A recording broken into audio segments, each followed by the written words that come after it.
Centenares de alumnos aragoneses han participado en Hackea el Espacio, una serie de talleres que se han realizado dentro del segundo Congreso Internacional de Innovación Educativa que se ha celebrado en el Espacio Expo.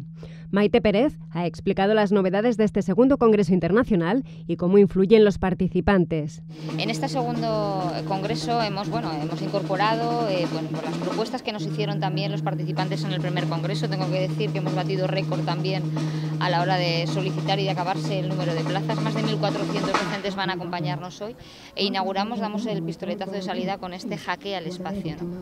El espacio para todos en la vida, ¿no? En el trabajo, en casa, provoca espíritus creativos, ¿no? Espacios creativos, inspira claramente. La consejera ha comentado el objetivo del Congreso, en el que ha especificado que los contenidos de los escolares no deben ser una carga, sino un aliciente o una motivación para los mismos escolares salir de los patios de recreo y reconvertir espacios de la ciudad en lugares creativos y educativos.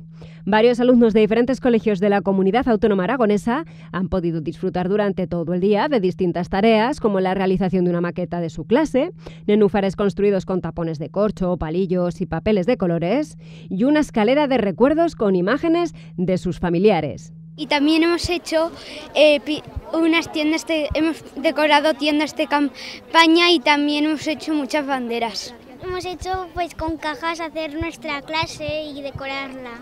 Ahora vamos a hacer unos nenúfares para adornar un poco el agua. Hemos puesto nuestras fotos de cuando éramos pequeños, así recuerdos buenos, en como si fueran unos tendedores con pinzas.